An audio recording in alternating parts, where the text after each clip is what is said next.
एक ऐसी कम्युनिटी जिसे मुसलमान नहीं माना जाता, इन्हें हज करने की भी परमिशन नहीं। सऊदी अरब ने अहमदिया पर बैन लगा रखा है। साल 1974 में पाकिस्तान ने अहमदिया कम्युनिटी को नॉन मुस्लिम डिक्लेयर कर दिया। अस्सलाम वालेकुम दोस्तों, कैसे हो आप लोग? उम्मीद है कि आप खुश होंगे, मजे में होंगे। आज जिस टॉपिक पर मैं बात करने जा रहा हूं वो अहम टॉपिक है। मैं हर मुसलमान को ये दावत दे रहा हूं कि वो इस वीडियो को पूरा देखिए ताकि उसे पता चले जो एक हवा चल रही है कि कादियानी काफिर है, क्या ये बात सही है या गलत है। आपको मैं बिल्कुल प्रूफ के साथ दिखा रहा हूं। कुरान और हदीस के मुताबिक, कुरान और हदीस को मद्देनजर रखते हुए हम जानेंगे क्या कादियानी काफिर है या मुसलमान, या किसी सियासी मसले की वजह से उनको काफिर का टैग दिया गया है, या वो कुरान और हदीस के मुताबिक काफिर है। ये पूरी जानकारी आज हम आपको इस वीडियो में मिलने वाली है। प्लीज आप इस वीडियो को पूरा देखिए। बाद में भी अगर आपको कोई डाउट रहे तो मुझे व्हाट्सएप करना, मैसेज करना, कमेंट करना, मैं आपको कुरान और हदीस के साथ प्रूफ दे दूंगा। अगर मुझ पर एतबार हो रहे किसी अपने मौलवी या मुफ्ती को फोन करके पूछ लेना ये बात सही है या गलत है, बाद में मुझे कमेंट करके बता देना। प्लीज पहले आप ये वीडियो देखिए। 2023 पाकिस्तान पंजाब के सरगोधा में 118 साल पुराने एक वर्शिप प्लेस पर पाकिस्तानी मुस्लिम अटैक करते हैं और उसे डेमोलिश कर दिया जाता है। बांग्लादेश में 189 मकान और 50 दुकानों को आग लगा दी जाती है। इंडिया में आंध्र प्रदेश वक्फ बोर्ड ने एक पूरी की पूरी कम्युनिटी को इस्लाम से बाहर करने वाला एक रेजोल्यूशन पास कर दिया। इंडिया, पाकिस्तान और बांग्लादेश, इन तीनों केस में एक चीज कॉमन है, अहमदिया मुस्लिम, एक ऐसी कम्युनिटी जिसे मुसलमान नहीं माना जाता, इन्हें हज करने की भी परमिशन नहीं। सऊदी अरब ने अहमदिया पर बैन लगा रखा है। साल 1974 में पाकिस्तान ने अहमदिया कम्युनिटी को नॉन मुस्लिम डिक्लेयर कर दिया था। हालांकि अहमदिया कम्युनिटी का दावा है कि वो भी मुस्लिम है। पूरी दुनिया में अहमदी मुस्लिम की पॉपुलेशन 10 से 20 मिलियन बताई जाती है, जो कि दुनिया के 200 से ज्यादा देशों में फैले हुए हैं, जो कि मिर्जा गुलाम अहमद कादियानी नाम के एक इंसान को नबी मानते हैं। मिर्जा गुलाम अहमद का कहना था कि उन्हें सपना आता था। आज भी अहमदिया मुस्लिम कम्युनिटी में खिलाफत सिस्टम चलता है और उनके जो करंट खलीफा हैं उनका नाम है मिर्जा मसरूर अहमद। अहमदिया कम्युनिटी के दुनिया भर में 16,000 मस्जिदें, 600 स्कूल और 30 हॉस्पिटल हैं। इनका अपना एक सेपरेट टीवी चैनल भी है जिसका नाम है MTA इंटरनेशनल, मुस्लिम टेलीविजन अहमदिया इंटरनेशनल, जहां ये अपनी कम्युनिटी को कनेक्टेड रखते हैं। अब ये अहमदिया मुस्लिम कौन है, गुलाम अहमद मिर्जा कादियानी के नबी होने वाले दावे की क्या कहानी है, और मैक्सिमम मुस्लिम अहमदिया कम्युनिटी को मुस्लिम क्यों नहीं मानते हैं, ये मुस्लिम है भी या नहीं, समझते हैं आज की वीडियो में। मिर्जा गुलाम अहमद कादियानी, ये वो नाम है जिसे अहमदिया मुस्लिम नबी मानते हैं। मिर्जा गुलाम अहमद को फॉलो करते हैं। ऐसे में अहमदिया कम्युनिटी का सच जानने से पहले यह समझना जरूरी है कि आखिर गुलाम अहमद कादियानी कौन है। 13 फरवरी 1835 अखंड भारत के पंजाब स्टेट के कादियान में मिर्जा गुलाम अहमद का जन्म होता है। जगह का नाम कादियान था, इसलिए इनके नाम के साथ जुड़ गया कादियानी। मिर्जा गुलाम अहमद कादियानी 10 साल की उम्र में फजले इलाही नाम के एक टीचर से इन्होंने अरबी ग्रामर और फारसी लैंग्वेज की पढ़ाई करी। 17 से 18 साल की उम्र में गुल अली शाह नाम के टीचर से पढ़ा और इनके जो फादर थे उनका नाम था मिर्जा गुलाम मुर्तजा, जो कि एक फिजिशियन थे। गुलाम अहमद ने उनसे भी थोड़ी बहुत जानकारी हासिल कर ली। 1864 से लेकर 1868 तक पंजाब सियालकोट में क्लर्क की नौकरी भी करी, अमूमन वही जो एक नॉर्मल फैमिली का बच्चा करता है। लेकिन जब ये क्लर्क की नौकरी में थे तो उस टाइम पीरियड में ये ईसाई मिशनरी के कांटेक्ट में आते हैं, जिससे इनकी अक्सर बहस होती रहती थी। 1868 में ये वापस कादियान लौट आते हैं और अपना मैक्सिमम टाइम रिलीजियस बुक पढ़ने और मस्जिद में बिताते। जैसे जैसे टाइम गुजरता गया ये ईसाई मिशनरी के और ज्यादा करीब होते गए। हालांकि इस्लाम को डिफेंड करने के नाम पर ये उन्हें क्रिटिसाइज करते थे, पब्लिक डिबेट में भी जाते थे, लेकिन इसी बीच उन्होंने खुद ही दावा कर दिया कि वो रिफॉर्मर है, यानी उस टाइम के मुजद्दिद हैं। अब ये मुजद्दिद कौन होता है इसे आपको एक लाइन में समझाता हूं। मुजद्दिद एक अरबिक वर्ड है।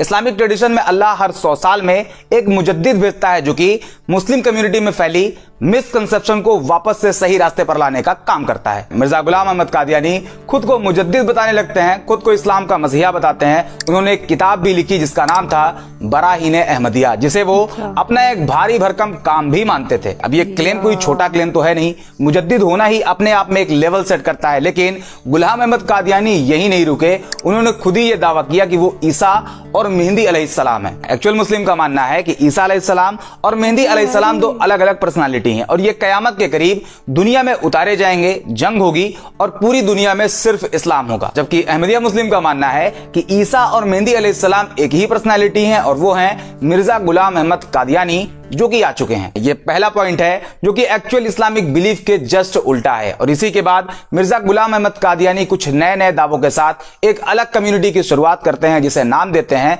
Ahmadiyya. Official name Ahmadiyya Muslim community या फिर अहमदिया मुस्लिम जमात AMJ।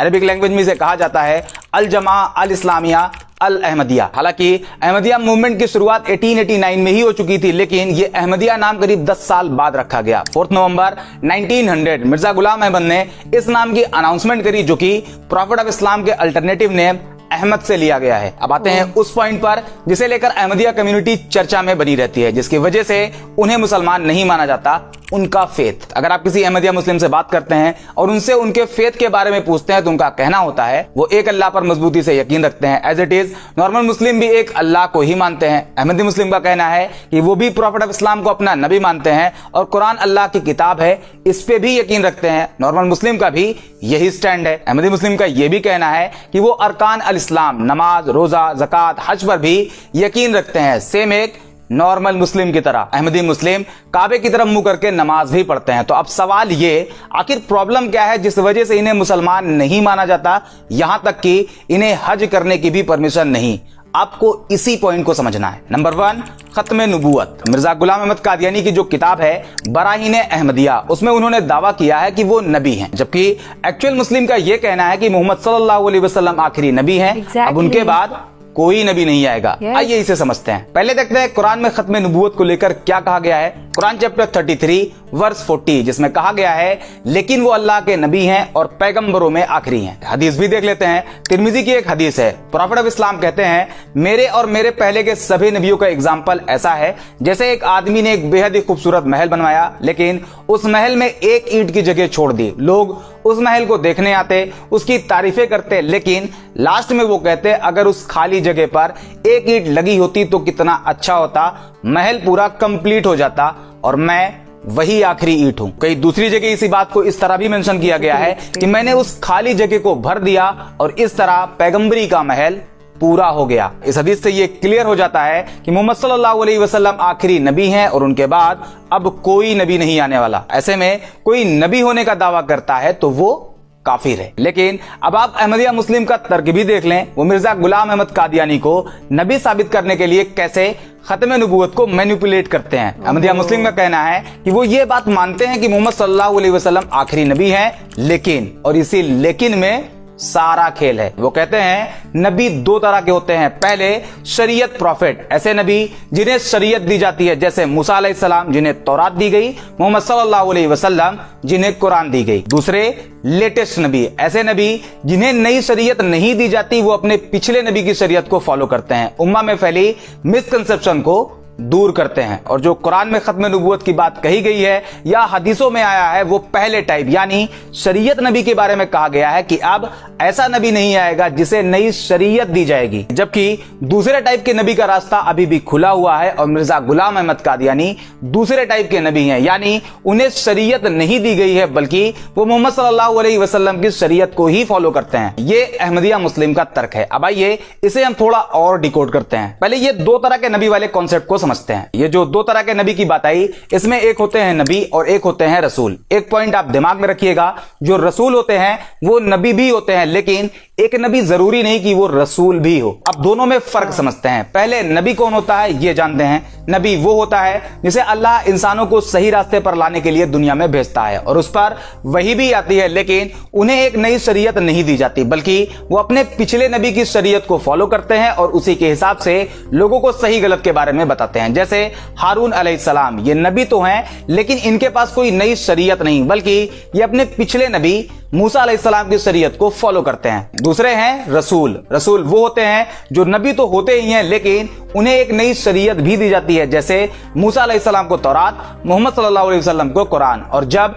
किसी रसूल को दुनिया में भेजा जाता है तो उनसे पहले वाले रसूल की शरीयत वहीं खत्म हो जाती है और उनके बाद जब तक कोई रसूल नहीं आएगा उन्हीं की शरीयत फॉलो करी जाएगी। फिर उस बीच में कितने ही नबी आए, जैसा कि अभी बताया कि मूसा अलैहिस्सलाम के बाद हारून अलैहिस्सलाम जो कि नबी थे, वो खुद मूसा अलैहिस्सलाम जो कि एक रसूल थे, उनकी शरीयत को फॉलो करते थे। लेकिन जब मोहम्मद सल्लल्लाहु अलैहि वसल्लम को रसूल बनाकर दुनिया में भेजा गया तो मूसा अलैहिस्सलाम की शरीयत वहीं खत्म हो गई और अब मोहम्मद सल्लल्लाहु अलैहि वसल्लम की शरीयत फॉलो करी जाने लगी, जो कि कयामत तक फॉलो करी जाएगी, क्योंकि इस बीच में अब कोई नबी आएगा ही नहीं। इस वर्ड पर गौर करें, कोई नबी आएगा ही नहीं। एक हदीस देखें, अबू हुरैरा से नरेटेड हदीस जो कि सही बुखारी सही मुस्लिम में मौजूद है। प्रॉफिट ऑफ इस्लाम कहते हैं बनु इसराइल के टाइम जो इस्लाम का सिस्टम था उसे नबी ही संभाला करते थे। जब एक नबी का वक्त पूरा होता तो कोई दूसरा नबी उनकी जगह ले लेता और मेरे बाद कोई पैगंबर नहीं है लेकिन मेरे खुलफा होंगे। इस हदीस से यह क्लियर होता है कि मोहम्मद सल्लल्लाहु अलैहि वसल्लम के बाद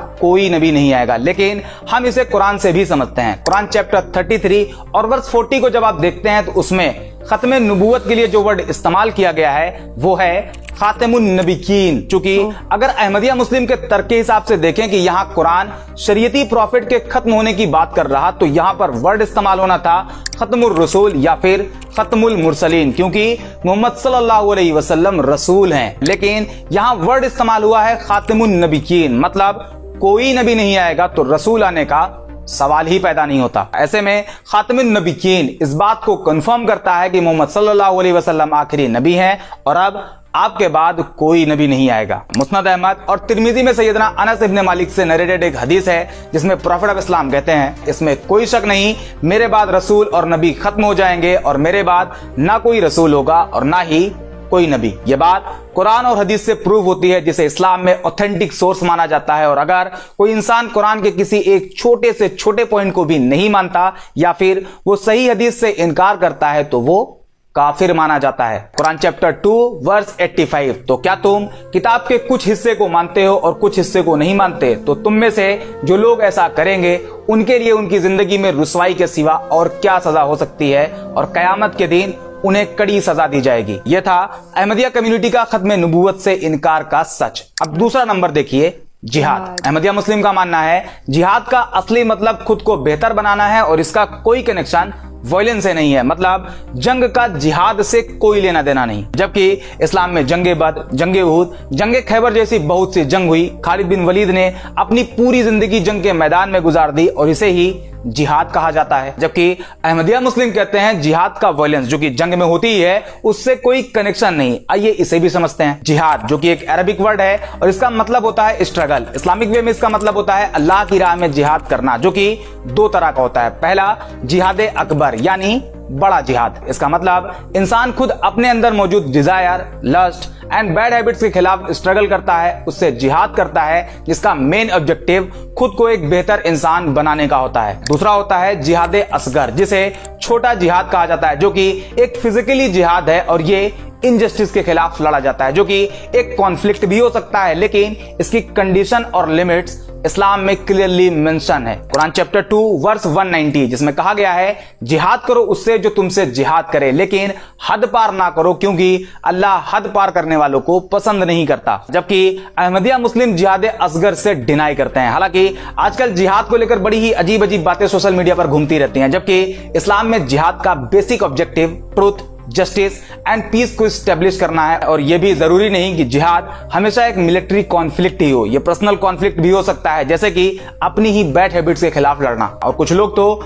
जिहाद को टेररिज्म से लिंक करते हैं, हालांकि यह इस्लाम के कोर टीचिंग से बिल्कुल अलग है। टेरर फैलाने वाला मुसलमान तो हो सकता है लेकिन वो टेरर फैलाए इस्लाम ऐसा बिल्कुल भी नहीं कहता। अब इस वीडियो का कंक्लूजन ये है मोहम्मद सल्लल्लाहु अलैहि वसल्लम अल्लाह के आखिरी नबी हैं, अब कोई नबी नहीं आएगा। यह बात कुरान और हदीस से प्रूव होती है। ऐसे में अगर कोई खुद के नबी होने का दावा करता है मतलब उसने खत्म नबूवत का इनकार किया और ऐसा करने वाला काफिर होता है, वो मुसलमान नहीं और ना ही वो इस्लाम का हिस्सा है और जो लोग उसे फॉलो करते हैं वो भी मुसलमान नहीं है। उम्मीद करते हैं वीडियो आपको पसंद आई होगी। अगर हाँ तो इसे लाइक और शेयर जरूर करें और अगर आपको हमारा काम पसंद आ रहा तो हमें ज्वाइन भी जरूर करें, जो कि हमें अच्छे से काम करने के लिए मोटिवेट करता है। आज के वीडियो में इतना ही। चैनल को सब्सक्राइब जरूर कर लें। मिलते हैं अगले वीडियो में। आप हजरात ने इस वीडियो को देखा, आपको क्या पता चला इस वीडियो में, कितनी इसमें सच्चाई है, आप प्लीज मुझे कमेंट बॉक्स में बता दीजिएगा। दोबारा फिर मिलेंगे किसी वीडियो में, तब तक के लिए अस्सलाम वालेकुम।